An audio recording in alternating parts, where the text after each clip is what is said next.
The day after Christmas, young Albert were what's called confined to his bed, with a tight kind of pain in his stomach and a light feeling up in his head. His parents were all in a fluster when they saw little lad was so sick. They said, "Pour out your tongue," and when they'd seen it, they said, "Put it back again quick." Ma made him a basin of gruel, but that were a move for the worse. Though the little lad tried hard to eat it, at the finish he did the reverse. The pain showed no sign of abating, so at last they got doctor to call.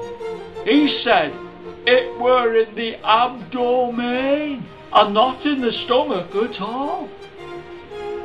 He sent up a bottle of physic with instructions on label to say to be taken in a recumbent posture, 1 teaspoon 3 times a day.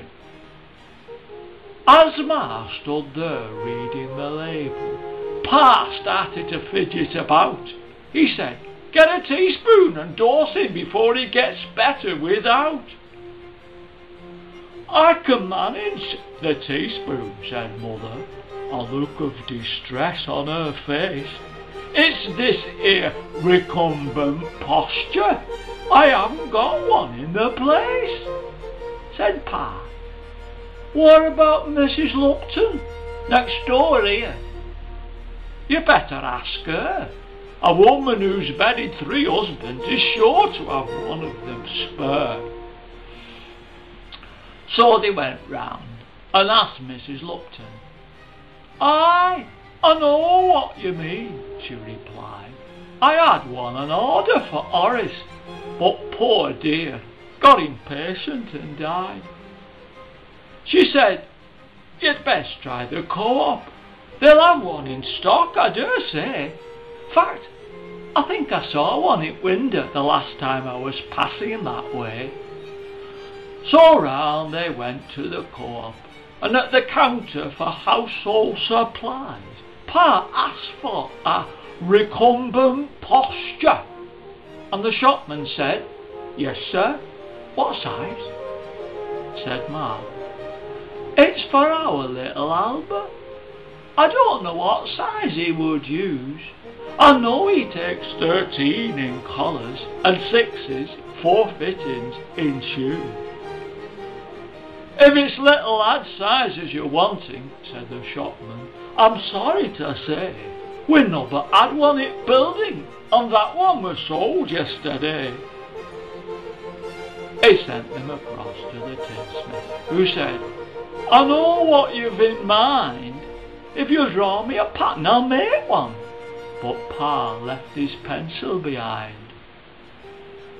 They tried every shop they could think of. They walked for 2 hours on clock, and though most places reckoned to keep them, they'd none of them got one in stock. The last place they tried was the chemist. He looked at them both with a frown, and he told them a recumbent posture were Latin and meant lying down. "It means lying down, put in Latin," said Father. "That's just what I thought." Then he picked up a side glance from Mother and pretended he hadn't said nought. "They're not dosing my lad with Latin," said Mother, her face looking grim. "Just plain castor oil all he's getting, and I'm leaving the posture to him."